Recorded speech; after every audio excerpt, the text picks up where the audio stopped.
Hi, this is James here, and today in MAXSURF Modeler, we're going to talk about uh, a retrofit project. So in this case, I've taken one of our sample designs. This is our 6-surface catamaran design, and I'm working through a retrofit of putting a bulbous bow onto the front end of each pontoon. So you might be doing this because you need to increase displacement, increase waterline length. Perhaps you're getting deck slam issues through here. Variety of reasons you might do it. But the reason it's a really good demonstration is MAXSURF is it shows us trimming these surfaces, these existing surfaces, using some trim curves and fitting in the best we can, fitting in some new surfaces to those existing surfaces. Now, there's a lot of things that we're going to go through today. I'm going to pop them up on the screen. There's a lot of different features and things that we need to be able to do this process. So I'm going to talk through all of them, and it's going to take a while to get through, but it's quite an interesting project, this one. So let me close this down and grab this sample file to start with. Now I do have here some tri-meshes that I don't need. So here's my model. Let's simplify what I'm looking at by turning off my symmetry. Now the process I need to do is to trim away this existing hull. I can't go and move any of these existing control points because I'm going to change the shape of my existing hull. So in this situation, it's already built and we're retrofitting. So I don't want to move any control points for anything that I've got already. All I can do is cut away where I would like to cut it when it's in the shipyard. Now for that cutting process, I'm going to use trim curves. I could use surfaces and put some flat planes across, but the curves are just a bit easier to work with. Now, I'm drawing these randomly in space. You would want to be putting them through at a useful height. So perhaps, just above a deck where you can easily cut it, or like a very known point just in front of a frame, etc., etc. And yeah, you'll see that these have appeared on the center line of the model, whereas my hull is over here, and that is just fine. When I come and, sorry, let's just show these two outer surfaces that I can work with to start with. Now, so this is the surface properties. I'm double clicking to get it. You can also right click to get it, or down in this properties menu, you can also get the cutting surfaces blocked at the moment. So I'm adding these two trim curves in, and start trimming is grayed out because trimming is currently not active.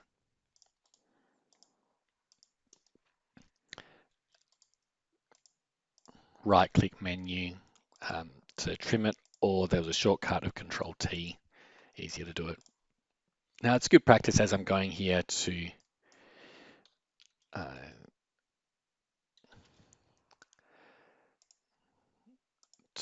get some good names for these things. Trim curve station, just to keep track of what I'm doing. Okay, so now that I've trimmed that away, I can start recreating the surfaces that I have to add. Now I'm going to take this horizontal one to start with, and curves, add curve on contour. So I can add a curve onto section lines, water lines, trimmed edges, surface edges, etc. If I start with doing an exact fit, you'll see the problem with that is that we end up with a lot of control points. And I'm not going to be able to manually fair that number of control points. So I need to work with less. So I've done a Control Z there to take it back. Let's try it again. This time I'm going to do a least squares approximation. Lots of ways we can do this, and you're going to do some experimenting to try and get the right way of doing it. So I'm starting with a 10 mil tolerance, and I'm not specifying number of control points. I do have a stiffness of 3. 2, 3, 4. Now I'm going to end up with a surface that's going to have 5 controls along that length. I think I might actually want to go higher than that. So let me try one more time. Control Z there. We've got to get a a shape with a bulbous bow in it. Um, so I had 5. I'm going to go to 6. To get that bulbous bow shape, I think I'm going to need quite a few controls in there. Here we can do the same. Curves, add curve on contour. Let's see what it does for a first pass. That's too many for me to work with. Control Z, curves.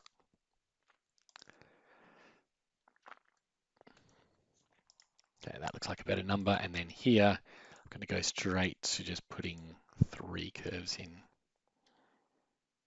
Sorry, 3 control points in. Great. Okay, so now I've got my curves on the edges there. I can select those curves. Actually, let's name them all.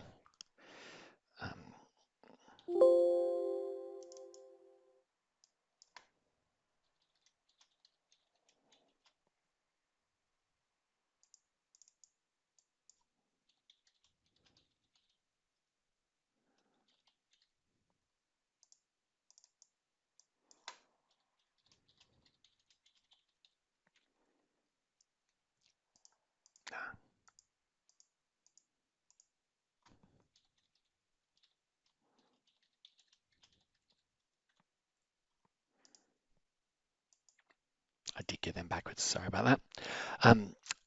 Okay, so now I've got them named. Next one I'm going to do is to turn these curves into a surface. So I'm going to use the surface extrude command here. Longitudinally, doesn't really matter how far I go because I'll drag it around. And let's take a quick look at what I have. So here I have these 2 surfaces I've just added. They're my existing surfaces. And as you can see, they're just a straight line with the shape from here. I've just extruded it straight forward. So now we can start working on that. Let me get all of these control points, put the end of my surface about where I want it.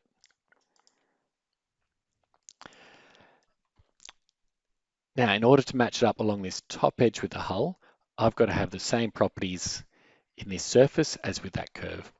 So that means I need to have the same stiffness and the same number of control points.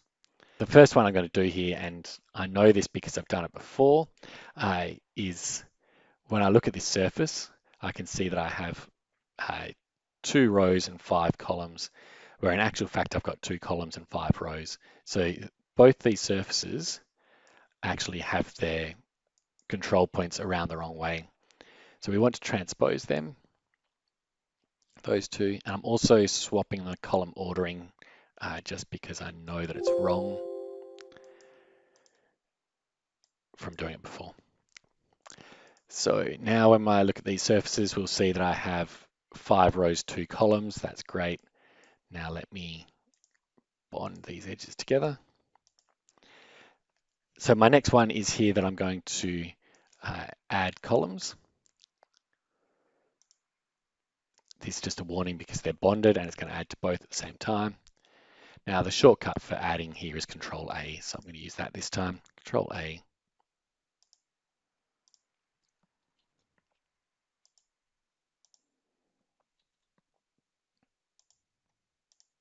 So now you can see I've got the same number of columns as in my curve,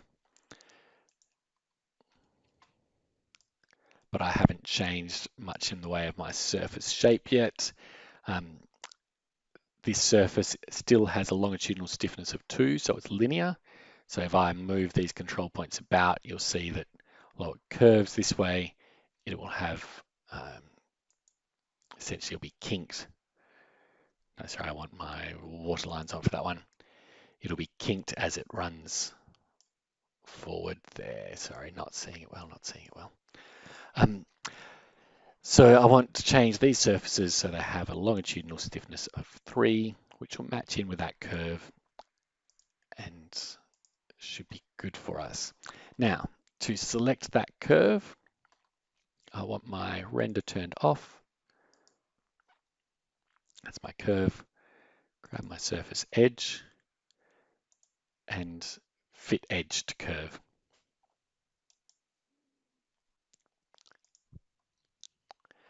So now when we look at it, we have a fairly nice fit along the aft edge, have a nice fit along this upper edge. So our surfaces now are fitted onto the hull, but they're not the shape that we want to work with. They're not yet the shape of a bulbous bow. But we have these two edges that we don't want to move anymore, so it's just these remaining internal edges that we're going to work with. Now, I don't have a whole lot of detail in my sections and waterlines here, so I am going to add some more sections in. Let me turn on. I can see my longitudinal mouse position here. So I can see that we're currently at 20, going up to 47. Data design grid.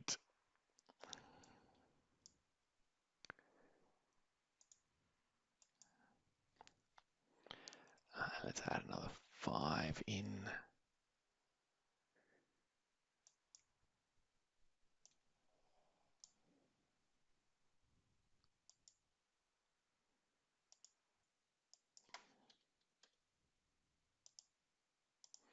Okay, let's see that. So now I've got more section lines in there. I'll be able to see the shape of my hull a lot better. Okay, now whenever we're working with surfaces in MAXSURF, we always want to work with a process where it's the corners, edges, and then internals. Now for this, the bottom edge is going to be really simple because it's a nice flat straight line. This bulbous bow, we've got to manipulate into the desired shape.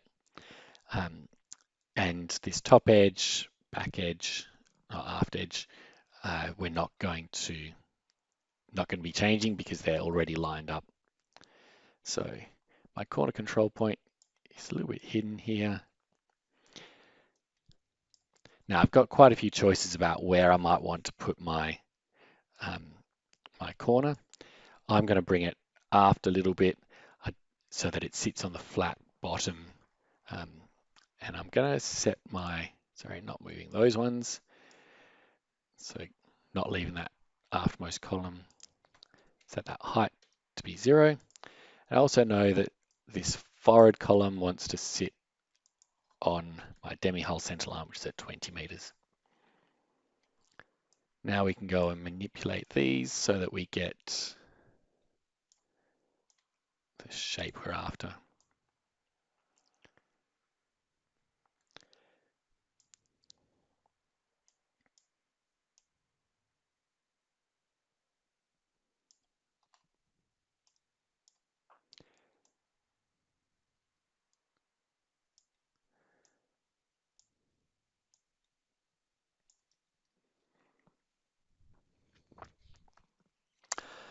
That's not working out particularly well for me. I might try shifting this corner up onto my...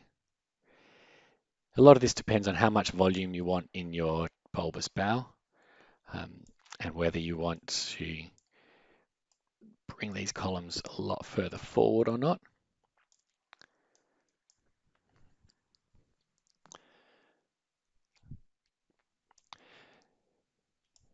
Now, to get the surface is always going to come in tangential into this corner.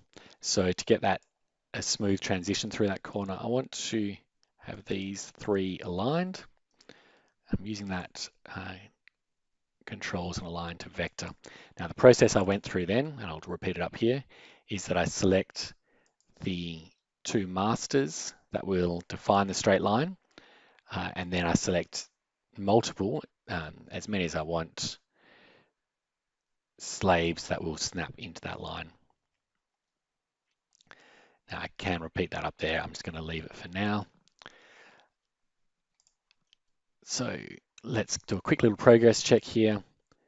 You can see that I've got, from profile view, it's starting to look right, but we still don't actually have a particularly nice bulb shape here. I've got it bloated out. You can see this ugly transition in my section lines. So now that I've got my external shape, how I'm happy, I can move to my bow view, and let's set this up so I can fix 1 column at a time. So I'm turning off my section line so I only see 1 section line, and I'm turning off my control point net. As I work through, you'll see that we select each column in that control point net. And as I change it, it's changing which of these section lines is being displayed currently. So I want to make sure that I have some nice smooth transitions. I'm not going to move this aftermost one, so it should be right already, but I can move in from there and we can tweak. Now I do have, sorry, we can see that there's a little inconsistency there. I'm going to use the arrow key to, and I think my curves are showing still, so I'll hide those curves.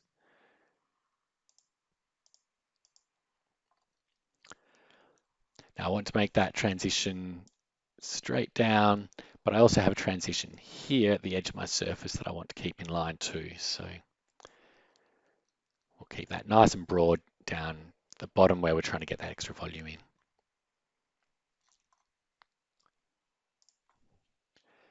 Now each of these sections along the length is going to affect the other sections. So I'm not going to try and get anything perfect to start with. I'm just going to rough them in.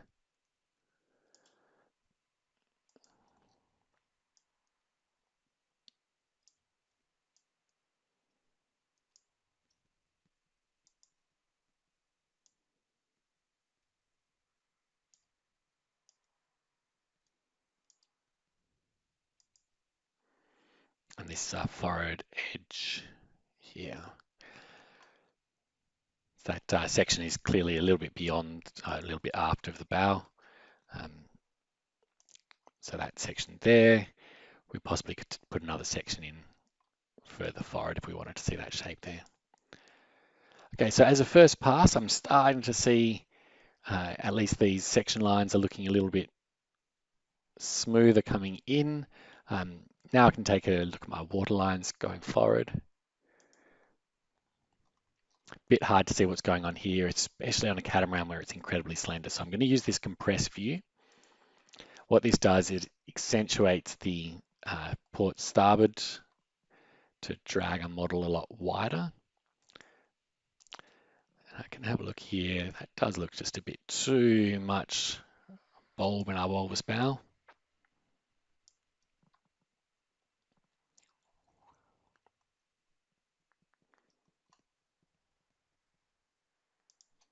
Sometimes it is a bit hard to see which control is going to affect which part. It's hard to see how up or down they are.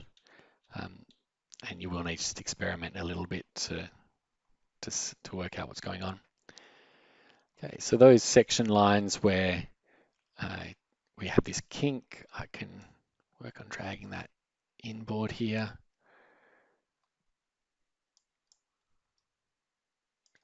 I'll drag everything in, I think.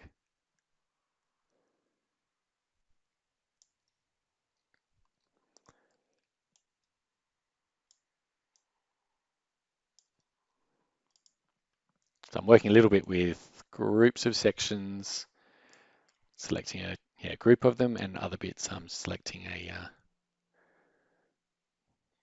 just one or two. Now, if I bring this all the way forward, then I'll get my, you'll see that I get a very round waterline.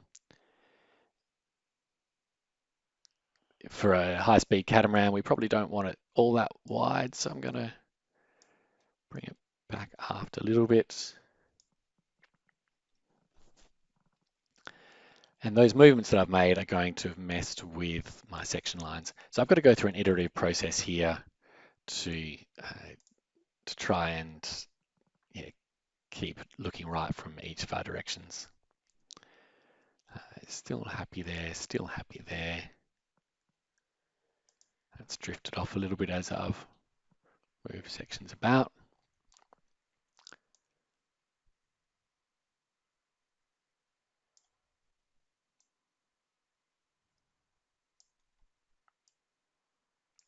Now, in terms of, we can eyeball these things and see they look kind of right. Some of the other processes we want to go through are to display with Gaussian render. It's a really a useful quick way of seeing. So we have longitudinal curve, we have transverse curve.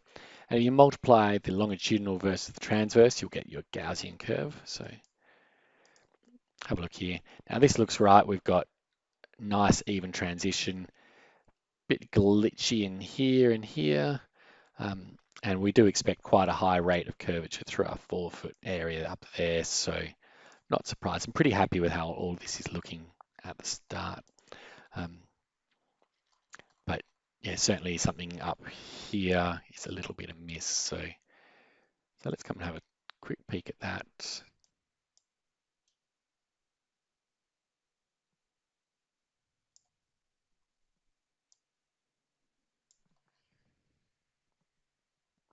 Now we'll have a kink in here. So I can use my align to vector to make sure across that that edge is all dead straight. Yeah, so that's looking a lot nicer. I've got a little tweak in there that I'm not quite happy with, but yeah, quite happy how this is working out. Okay, so there is more fairing and tweaking we can do here. I think I'm less happy with that than I was before, so we can continue to work on it. Let me turn my render back to my smooth shading, which is the normal. So at the moment we've gone and fixed up, well, that's wobbly through there too. We've added this bulbous bow onto our outer demi-hull surfaces, but we still have our inner demi-hull surfaces to go as well. So let's show that side. This is pretty much where we started before with that bulb. And so we can do a similar process to fix up this inner hull, but this time we get the advantage that we've already got these surfaces here, so we can just flip them across our center line. So same processes again.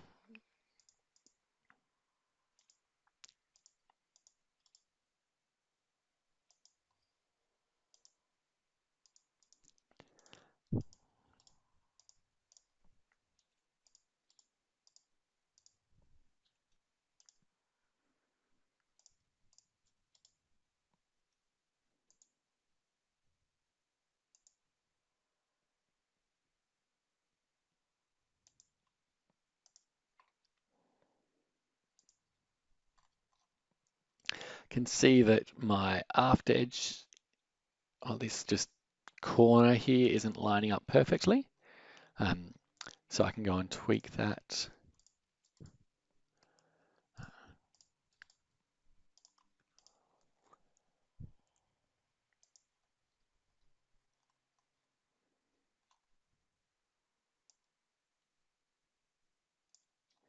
There's two things I can look at here. One is my my edges, so those two black lines there.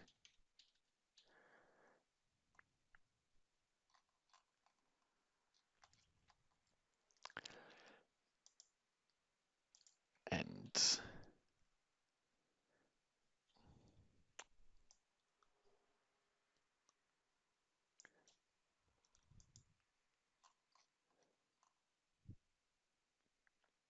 fantastic. Oh no, a little bit of help needed there.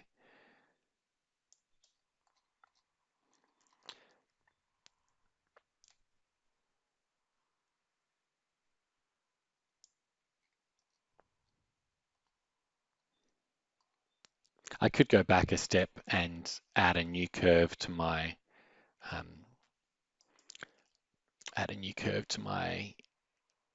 edges and fit those curves, but I'm not going to in this situation because I'd like to. I think I can get it reasonably good manually. So this is asymmetric between my demi-hulls, so as well as lining up those edges, just need to do some tweaks to get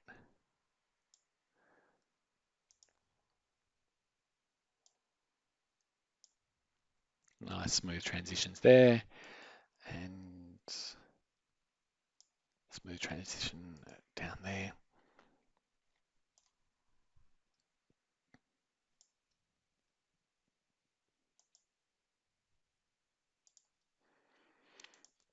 Okay, so still not perfect, but the yeah, this is just a manual process from here really that we can. Let me hide those tri-meshes again. Don't need to see them.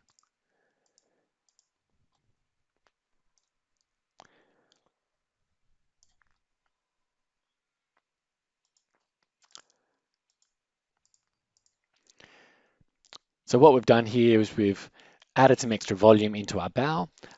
Hopefully that will yeah, give us a little bit more buoyancy forward and sort out what was a over displacement issue and not enough clearance for deck slamming. There's lots of tweaking that can be done with those shapes, but the important thing is that we can join in to our existing hull along a nice straight edge that we created with some trim curves. So I'm going to take this back, and so let's just flick back to our little reminders here. Started with some trim curves to make some nice flat straight cut lines. We added some curves onto our existing surface edges and then extruded those curves.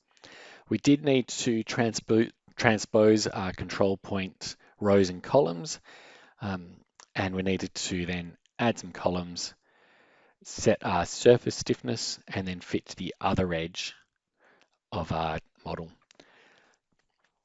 When we got into the tweaking, we moved a lot of things around manually to get the shapes we needed, but to get some of the straight line transitions around the corners of our surfaces especially, we used controls and align to vector.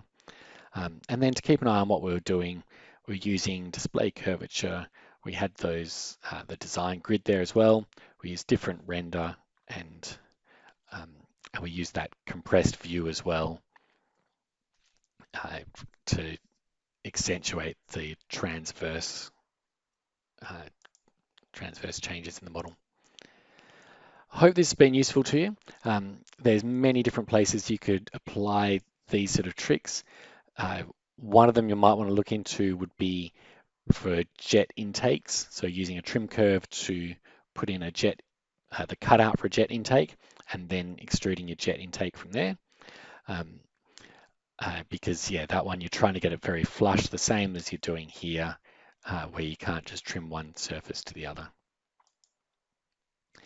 Thanks for your time. Let me know in comments if you have any further questions. Thank you.